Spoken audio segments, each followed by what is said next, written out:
राम कुमार गुप्ता जी। महाराज जी, आपके चरणों में कोटि कोटि वंदन।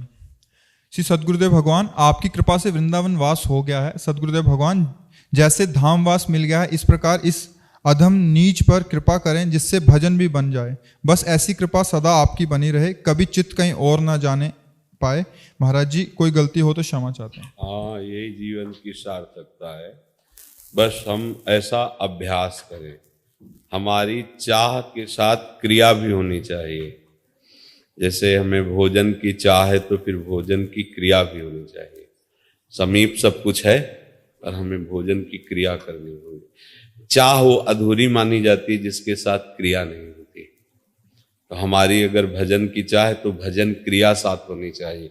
उसका अभ्यास प्रातः से शयन तक, चेतना से मृत्यु तक हम अभ्यास में डटे रहें। अपना तो बहुत करुणा सिंधु प्रियाजू का नाम है, बिल्कुल सहज सरल रसमय राधा राधा राधा। जब मंत्र न चले, नाम न चले, तो बस राधा राधा राधा राधा। हर समय श्वास श्वास में हम प्रयासरत रहें, सब बात बन जाएगी। तो चाह के साथ क्रिया होना अत्यंत आवश्यक है। जैसे भगवत मिलन की चाह है गोपीजनों को, देखो आप उनकी चेष्टाओं को देखो, सब जगह ढूंढ रही, वृक्षों से पूछ रही, उनकी चेष्टा देखो। फिर जब नहीं हुआ तो सबसे महामहिम चेष्टा शुरू हो गई, रोना, आलाप, जोर से चिल्ला के रोने लगी। उसी समय भगवान प्रकट हो गए।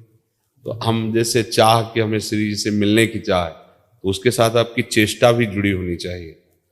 जैसे भूखा अन्न के लिए, प्यासा जल के लिए, ऐसे ही हमारी भूख प्यास प्रिया प्रीतम हो जाए, उनका सुमिरन हो जाए। बस फिर भजन न होए संग बिन, भजन बिना नहीं प्रेम, छिनहु भजन न छाड़िए, धरिए यह ध्रुव नेम। बिना भगवत प्रेमी महात्माओं के संग के निरंतर भजन नहीं हो सकता। वो सब बानक बन चुका है, आपको प्राप्त है। श्री धाम वृंदावन जैसा महामहिम धाम, और ये किशोरी किशोर की चरण दासता और उनका मंत्र नाम, सब बानक बन गया है। अब हम ना बिगाड़ें, हम उनकी कृपा का आश्रय लेके चलते रहें। तो जो मांग है यही मांग होनी चाहिए हर उपासक के हृदय में। बहुत भाग्य है।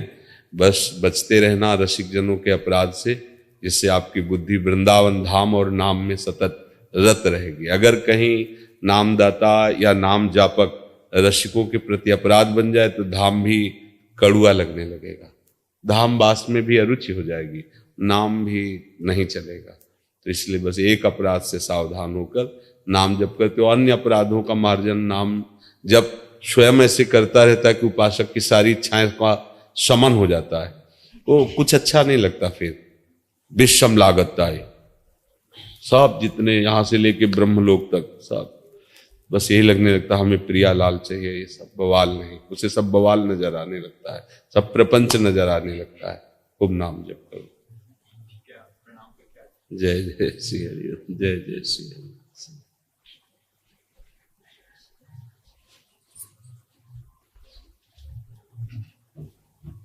खुशबू शर्मा जी। मेरे परम पूजनीय प्राण धन महाराज श्री के चरणों में कोटि कोटि प्रणाम। जय श्री राधा वल्लभ श्री हरिवंश। महाराज जी, आपकी ही कृपा और इच्छा से मैं आपके दर्शनों के लिए आई हूँ। मुझ जैसे अधम और पतित को अपनाकर आपने अपार करुणा किया है। महाराज जी, आज इस शरीर का जन्मदिन भी है। आप ऐसी कृपा कीजिए कि आप गुरुजनों के अलावा मुझे कोई ना तो दिखे ना सुनाई दे। एकमात्र आपके चरणों में ही मेरी रति मति गति इसी क्षण हो जाए। जीवन और जन्म की सार्थकता है कि अब हमारा जन्म ना हो संसार कर्म बंधन से युक्त। अब हमारा प्रियालाल की कृपा, प्रियालाल के चरण के आश्रित, प्रियालाल के नाम सुमिरन से युक्त, चाहे नरक में रहना पड़े तो हमें कोई भय नहीं, पर कर्म बंधन से युक्त अब हमारा जन्म ना हो। बस ये बात ध्यान रखना है। कर्म बंधन से युक्त नहीं, प्रियालाल के सुमिरन से युक्त, प्रियालाल के प्रेम से युक्त, तो नरक भी हमारे लिए दुखदायी नहीं रहेगा। हमारा जन्म तभी सार्थक है, हमारा जन्मोत्सव तभी सार्थक है जब हम प्रियालाल के नाम में डूब जाएं, एक क्षण भी नाम न छोड़ें। हरिवंश महाप्रभु कह रहे हैं ना, राधा वल्लभ लाल को हृदय ध्यान मुख नाम। हृदय में छबीली छवि श्री लाडली लाल की और मुख में राधा राधा राधा वल्लभ श्री हरिवंश राधा वल्लभ। बस जन्म सार्थक है। अगर नाम नहीं चल रहा तो फिर पर्यो प्रवाह काल के कदापि छूटी है नहीं। श्री व्यास नंद नाम जो प्रतीति सोन रटे। अगर नाम जप नहीं चल रहा तो काल के प्रवाह से नहीं बच सकते, लोक लोकांतरों का भटकन नहीं मिटेगा। इसलिए नाम जप, जन्म सार्थक उसी का जिसने नाम जप लिया, निरंतर नाम। नाम जपत आई सब सोही, देव सुबुद्धि कृपा करि मोहि, कोई सुगुन माला रचो। नित्य सुकंठ जो पहिरो तास, जस वर्णो हरिवंश विलास, श्री हरिवंश से गाय। जैसे माला हृदय से नहीं तारते, ऐसे ही नाम का श्वास माला चलता रहे। राधा वल्लभ श्री हरि, राधा वल्लभ श्री हरि, राधा वल्लभ सार्थक है। कलयुग में ऐसा अन्न, ऐसा संग, ऐसा दृश्य, ऐसा वायुमंडल मिलना बहुत दुर्लभ है कि आप भजन करो। ऐसा मिलना बहुत कठिन है। ये तो धाम है, इसलिए यहां तो सब कृपा ही कृपा है। अगर ऐसे वायुमंडल में भजन कर ले गए तो जो दसियों हजार वर्ष तपस्या से नहीं मिलता था, वो कलयुग बहुत कम दिनों में प्रदान कर देगा। कलयुग का एक प्रताप भी है कि जो ऐसे वातावरण में नाम जप कर ले जाए, तो जहां दाहिना पैर के अंगूठे केवल खड़े होकर 10-10 हजार वर्ष तक बिना खाए पिए तप करते, वो जो फल मिलता था वो ऐसे ही कलयुग प्रदान कर देगा। पर इसमें भजन का सहयोग नहीं है। खान पान, संग, दृश्य, ये सब भजन विमुख करने वाले हैं। अगर ऐसे में कर ले गया भजन तो परम लाभ मिल जाएगा। इसलिए चाहे स्त्री शरीर हो चाहे पुरुष शरीर है, तो भगवान का बच्चा ही, भगवान कांशी तो है ना। खूब नाम जप करे, उसी में जीवन सार्थक है। योगेश चंद एवं भावना बैठे रहिए। श्री राधे, गुरुदेव के चरणों में कोटि कोटि प्रणाम। महाराज श्री, हम चित्तौड़गढ़ राजस्थान से आपकी शरण में आए हैं। प्रथम बार आपका साक्षात दर्शन प्राप्त होना निश्चित ही हमारे लिए परम सौभाग्य का बात है। आपका परिचय यूट्यूब के माध्यम से हुआ है। आपकी कृपा दृष्टि हमारे ऊपर है। हमारा पथ प्रदर्शन कीजिए महाराज जी। मैं और मेरे पतिदेव आपसे नाम दान की याचना करते हैं। अच्छा है, पहले ये निश्चय कर लेना चाहिए किसी भी संत महापुरुष से जुड़ने पर, हमारा उद्देश्य पक्का और हमारा निश्चय पक्का, क्योंकि ये परमार्थ पथ है। इसमें बार बार बदलाव नहीं किया जाता, क्योंकि समय नहीं अपने पास, कब श्वास रुक जाए इसका भरोसा नहीं। इसलिए गुरु बनाने के पहले अपने मन को ये देख लेना चाहिए कि इनके वचनों पर मुझे विश्वास है कि नहीं, इनमें मुझे मनुष्य बुद्धि है या संत बुद्धि है या भगवत बुद्धि है, इसकी जांच करनी चाहिए। और जब ये अंदर से निश्चय हो जाए कि गुरु साक्षात परब्रह्म, मेरे भगवान मेरे ऊपर करुणा करके मेरे को मेरी भाषा में समझाने के लिए मनुष्य रूप धारण किए हुए बैठे हैं, इनकी आज्ञा का हम अक्षरशः पालन करेंगे, बस हो गई बात। इतनी ही बात है। आज्ञा शम्न सुसाहब सेवा, जो अपने गुरुदेव की आज्ञा का पालन कर लेता है मंगल हो जाता। और वो गुरुदेव नहीं होते जो वासना का खेल खेलते हैं, जो संसारिक भोग सामग्रियों के लिए अपनी महिमा से नीचे उतर जाएं, वो गुरुदेव नहीं होते। ऊसर बरसे तृण नहीं जामा, संत हृदय जिम उपज न कामा। पहले खूब श्रद्धा और विश्वास कर ले, फिर किसी को गुरु बनाए, और जब गुरु बनाए तो फिर उनकी आज्ञा पर कोई प्रश्नवाचक चिन्ह नहीं होना चाहिए, और हृदय से पालन करे तो भगवान इसी जन्म में मिल जाएंगे, क्योंकि वो मिलने के लिए ही हमें मनुष्य जन्म दिया है। पर अगर तुम्हें सत्संग मिलता है तो कुसंग भी अपना प्रभाव दिखाने की कोशिश करेगा। आपकी निष्ठा, आपकी भावना इतनी सुरक्षित होनी चाहिए कि किसी का भी कुसंग का प्रभाव हमारे मन पर न पड़े। जो रहीम उत्तम प्रकृति का कर शकत कुसंग, चंदन विष व्यापत नहीं लपटे रहत भुजंग। चंदन में बड़े बड़े फणधारी सांप लिपटे रहते हैं शीतलता प्राप्त करने के लिए, लेकिन चंदन अपना शीतलता देता है, उसका दोष विष नहीं ग्रहण करता। ऐसे ही कुसंगी पुरुष अगर कभी हमारे पास बैठे तो उसका मंगल हो, हम उसकी अमंगल भाषा, नास्तिक भाषा अपने मन में, अपने श्रवणेंद्रिय में कभी ना बैठा लें। तो फिर गुरु आज्ञा का पालन करने में हमारा मन उत्साहित होकर चल पड़ेगा। जो चाहत है नित्य सुख, अरु मन को विश्राम, हित ध्रुव हित सो भजत रहो पल पल श्यामा श्याम। कह रहे हैं जो नित्य निरंतर सुख चाहते हो, कभी दुख में किंचन मात्र हमारा मन ना जाए, तो निरंतर पल पल जपते रहो श्यामा श्याम श्यामा श्याम, राधा वल्लभ श्री हरिवंश। इसी से मंगल हो जाएगा जी। राम कुमार महाराज जी, हृदय में लाडली निकुंज कैसे बनाएं? लाडली निकुंज तो है, पहले मानो फिर हो जाएगा। ये भक्ति की जो वृत्ति है और ज्ञान की जो वृत्ति, उसमें अलग अलग भाव है।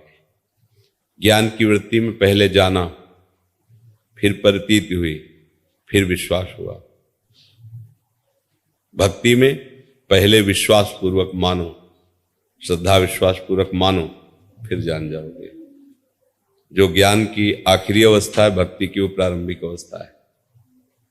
ज्ञानी जान करके मानता है, क्योंकि बुद्धि प्रदान होता है, और भक्त हृदय प्रदान होता है। वो मानकर जान जाता है। प्रभु को जब मानते हैं तो हम प्रभु को फिर जानने लगते हैं। ऐसे हम पहले ये माने कि मेरा हृदय नहीं है, ये लाडली जी का निकुंज है। पहले माने तो हम, अब लाडली जी के निकुंज की हमें सेवा मिली सोहनी लगाने की।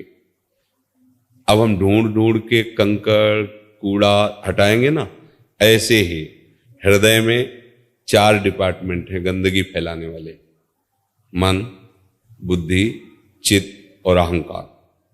मन भोगों का संकल्प करता है, बुद्धि भोगों में सुख ऐसा निश्चय करती है, चित्त भोगों का चिंतन करता, अहंकार स्वीकार करता, मैं भोगता हूं।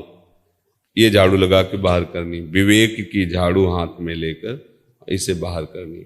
बुद्धि से निश्चय कराना, प्रिया प्रीतम के सिवा कहीं सुख नहीं है। मन से संकल्प कराना, जो भी सामग्री प्रिया प्रीतम की सेवा सुख के लिए है। चित्त से चिंतन करना है प्रिया प्रीतम के नाम का, रूप का, लीला का। और अहंकार से स्वीकार करना है हमारे माई श्यामा जी को राज, हम महारानी जी के चरण आश्रित हैं। मेरा जीवन, मेरा सर्वस्व महारानी का, और मैं उनकी दास्ता। हम श्यामा जी केवल अभिमानी, टेढ़े रहे मोहन रसिया से। हो गया लाडली निकुंज हृदय। बस अब कहने में तो कम समय लगा, लेकिन सोहनी लगाने में बड़ा समय लगता है। क्योंकि ये कूड़ा करकट फैलाने वाले काम, क्रोध, लोभ, मोह, मद, मत्सर, ये हमारे हृदय को गंदा करते रहते। इसलिए लगता है कहाँ ये लाडली का निकुंज बन सकता है हृदय। पर हमें चिंता नहीं करनी। हम आचार्य की शरण है, गुरुदेव की शरण है, उनकी कृपा कोर हमारे ऊपर है। जितना हम साफ कर पाए उन्हें चतुर सखियां हैं जो 1 सेकंड में सोहनी लगा के साफ कर देंगी, है नहीं। महिमा तेरी कहा कहो, श्री हरिवंश दयाल, तेरे द्वारे बटत है सहज लाडली लाल। हमें उनके चरणों का दृढ़ता पूर्वक आश्रय ले लेना है। और सही बात आपको बताए, हमारे बनाए ना बनेगी कोटि कल्प लो, और आपके बनाए बनेगी पल पाव में। पल के चौथाई हिस्से में भी बन जाएगी। ये भाव अंदर रखकर हम अंदर से शरण में हो जाए। अंदर से लाडली बस आप संभाल लो। वो ऐसे संभाल लेंगे कि समझ में भी नहीं आएगा और आप निकल जाओगे। कोई श्रम नहीं, कोई परिश्रम नहीं, और आपको अहम भी नहीं होगा कि आप कितनी ऊंचाई पर पहुंच गए साधना की।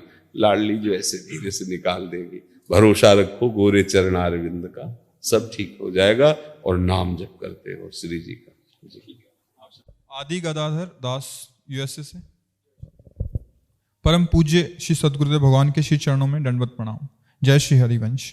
महाराज जी, जो सत्संग में हम सुनते हैं उसे आचरण में उतारने की क्षमता कैसे प्राप्त होती है? देखो, क्षमता का दूसरा शब्द अर्थ है बल।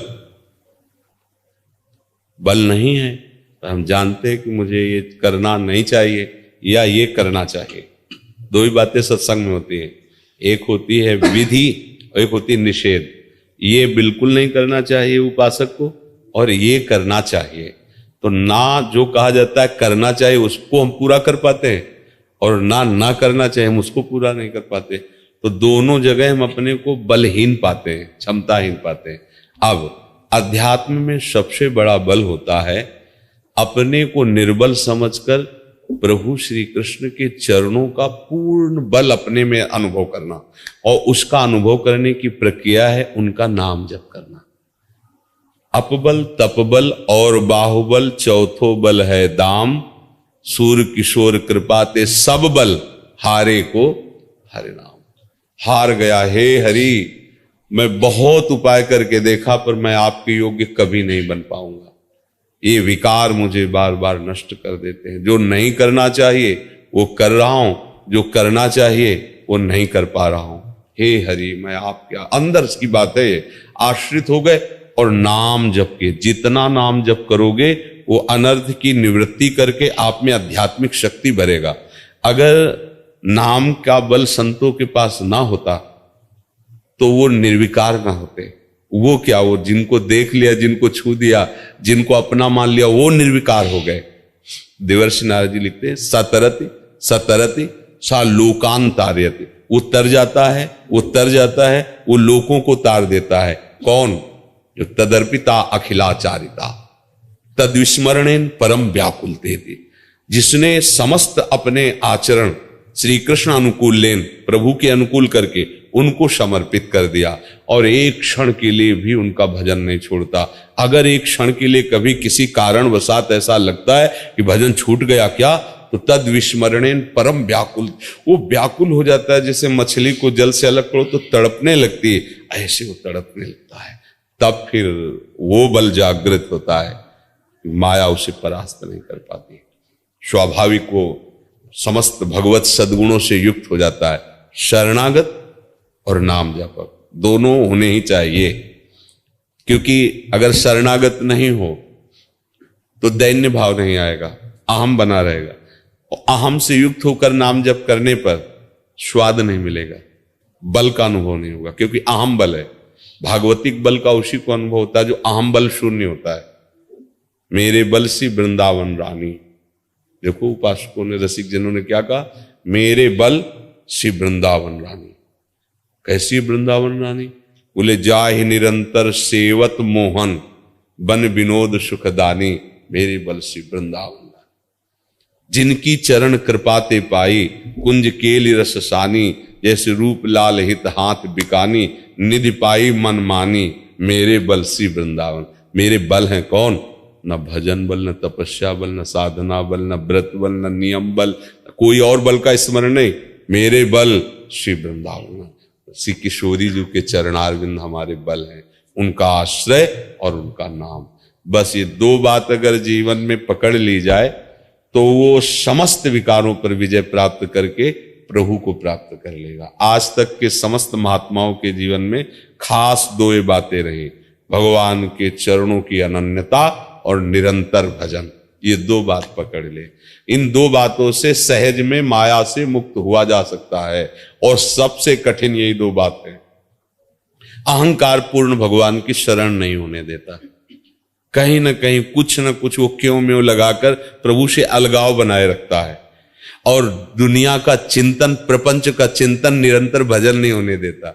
यही तो साधना की बाधाएं है, इसी को साधना के द्वारा तो हटाना है। ऐसा चिंतन करना है कि प्रभु श्री कृष्ण के सिवा, प्रिया प्रीतम के सिवा कुछ याद ना रह जाए, कुछ याद ना रह जाए, ऐसा अभ्यास करना है।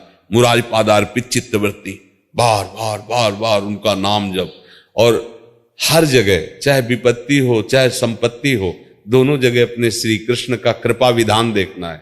अगर आज हमारे पास व्यवस्था नहीं है, बड़े दुख आ रहे हैं, तो कोई ना कोई मंगल विधान कृष्ण कर रहे हैं।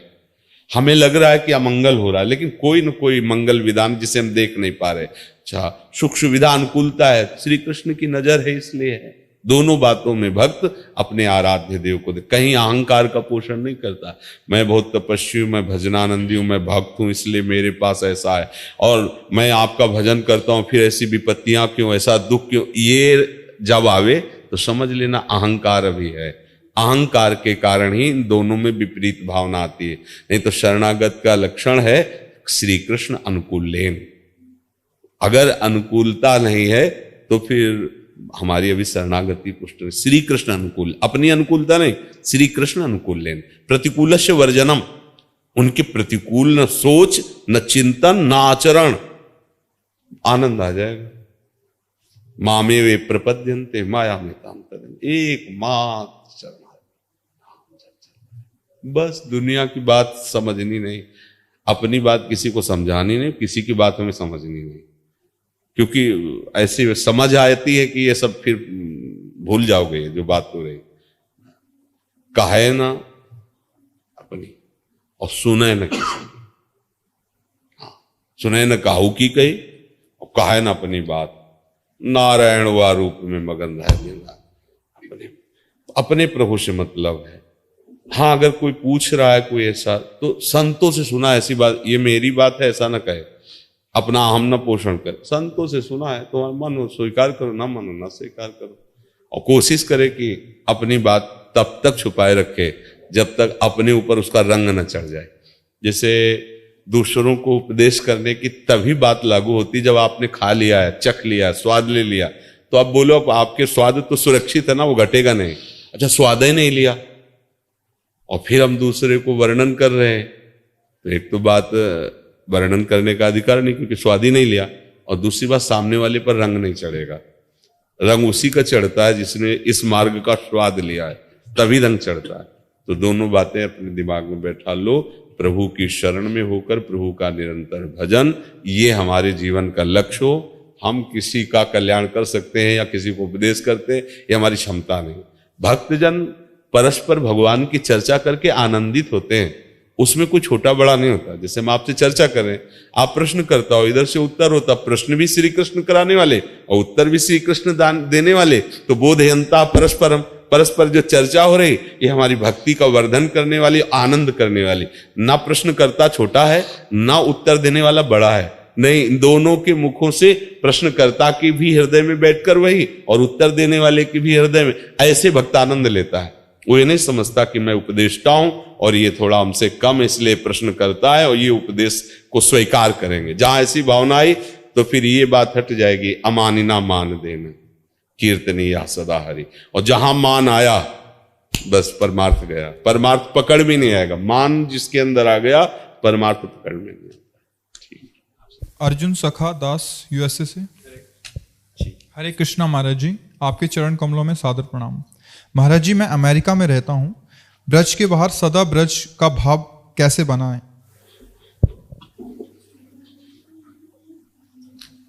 जब हमारा भाव संबंध दृढ़ हो जाता है तो कहीं भी जाए, जैसे अगर आपका शरीर भारत देश में पैदा हुआ है तो आप कहीं भी जाओ, आपके अंदर एक ठसक रहेगी कि मैं भारत का हूं, रहेगी ना। इसके लिए कोई साधना तो करने की बात नहीं आई ना। कहीं भी जाओ, जहां कोई भारतीय अपना परिचय देते मिले, आप भारत, आप बिल्कुल नहीं जानते, उस प्रदेश में नहीं गए, उस व्यक्ति को नहीं, भारत, तो आप अमेरिका में अगर कोई आप भारतीय लगेगा ना। इसके लिए कोई साधना आपने नहीं की, क्या किया है? संबंध स्वीकार किया है। हम भारत देश में जन्म हुआ, हम भारतीय हैं, ये संबंध स्वीकार। अब इसी संबंध को पलटना है। हम श्री कृष्ण के हैं और श्री कृष्ण का लीलाधाम ब्रज है, तो हम ब्रज के हुए ना। जो श्री कृष्ण के हैं वो ब्रज के हैं। ब्रज, इसको जहां संबंध भाव से स्वीकार करोगे कि हम भूल चुके हैं, अन्य प्रांतों को, अन्य ग्राम को हम अपना जन्मदिन माना, अपना जन्म स्थान माना, अपना जन्म संबंध माना, ये हम तो श्री कृष्ण के थे, श्री कृष्ण के हैं, श्री कृष्ण के रहेंगे, इसमें कोई संशय? श्री कृष्ण के तो थे। अच्छा, श्री कृष्ण का ब्रज है, उन्हीं की तो ब्रज भूमि है, उन्हीं की तो लीला स्थली हुआ ना। जो हमारा प्रीतम है उसका घर हमारा घर हुआ, जो हमें सबसे ज्यादा प्यार करते रहे, जो हमारे सबसे ज्यादा स्नेही हैं, संबंधी हैं, वो हमारा घर है। ब्रज हमारे भगवान का घर, तो हमारा घर हुआ क्योंकि हम उनके दास है, क्योंकि हम उनके शरणागत हैं, हम उनके अंश हैं। जहां आप ये स्वीकार करोगे, फिर आप बाहर कहीं भी रहेंगे तो ब्रज से ऐसे गुप्त अपनापन रहेगा जैसे हम कभी ध्यान नहीं करते, कभी सीखते नहीं, कभी जपते नहीं, पर हम भारतवासी हैं, हमारे रोम रोम में ठसा है। तिरंगा देखते ही हृदय में हर्ष होगा, और ऐसे हम भारतवासी, ऐसे ही हम श्री कृष्ण उपासी हैं। और ब्रजधाम हमारे प्रीतम का लीला भूमि है, इसलिए मेरी भी ब्रज भूमि है। मैं ब्रज का ही हूं, भूल गया हूं, संसार में आ गया हूं। कहीं भी रहो, संबंध स्वीकार करके फिर आप देखो, नाम जप करो, लीला गायन करो, भगवत चरित्रों को सुनो, तो आपको अपनापन होने लगेगा प्रभु से। प्रभु से अपनापन हुआ तो दूर देश में भी आप अपनी भावना में ही मगन रहेंगे। और अगर भावना न बने तो यहां ब्रज में रहते हुए भी आप भाव रहित रहेंगे, फिर क्या हाथ लगा। सारा खेल तो भाव का है ना। भाव अगर प्रारब्ध से आपको यहां वास नहीं मिल रहा, आपका भाव बन गया, तो अमेरिका से आप ब्रज को देख सकते हैं। ऐसे इतने नजदीक ब्रज दिखाई देगा कि कुछ बीच में पड़ेगा ही नहीं, केवल ब्रज। जैसे आप अमेरिका में हो, आप हमारा चिंतन करो तो बीच में कुछ नहीं नजर आएगा, बस हम सामने आए होंगे और आप होंगे। समझ में आ रहा है कि नहीं आ रहा? समझ में आ रहा है? ऐसे ही आपके सामने ब्रज होगा, घर बैठे ब्रज का दर्शन करो। अब यमुना जी पहुंच गए, अब गिरिराज जी पहुंच गए, अब बांके बिहारी पहुंच गए, अब राधा रमण जी पहुंच गए। आप देखते जाओ, आपके सामने सीन चल रही। इसी को तो चिंतन कहते हैं। धीरे धीरे चिदानंद में चिंतन होने लगेगा, महात्मा हो गए, भगवत लीलाओं में प्रवेश हो गया। ये संबंध से होता है, स्वीकृति से होता है। तो खूब नाम जप करो, लीला गायन करो, और ये संबंध हृदय से स्वीकार करो, मैं प्रभु का हूं। तो प्रभु के धाम नाम रूप लीला सब हमारे हुए, हमारे प्राण प्रिय वस्तु, हमारा परम धन ये ब्रज धाम है। ब्रजेंद्र नंदन की लीलाएं हैं, उनका नाम है, उनके गुण है, इसी से अपनापन हो जाएगा। नंद कुमार दास जी, आपका हरे कृष्णा। महाराज जी, महाराज जी, मेरा प्रथम मुलाकात आपसे हुआ है, दंडवत प्रणाम। महाराज जी, यही जीवन में बैकुंठ धाम की प्राप्ति का क्या उपाय है? चिंतन सबसे बड़ी बात है। अन्य कोई क्रियाओं के द्वारा भगवत धामों की प्राप्ति की बात नहीं है। गीता गायक भगवान श्री कृष्णचंद्र जो इस पर बहुत जोर देते हैं, वो कह रहे हैं, अनन्य चेता सततम यो माम स्मरति नित्यसा तस्याहम सुलभा पार्थ है नित्य युक्त योगिना। जो मेरा अनन्य चित्त होकर सदैव मेरा चिंतन करता रहता है, उसके लिए मैं सुलभ हो जाता हूं, प्रभु कह रहे हैं।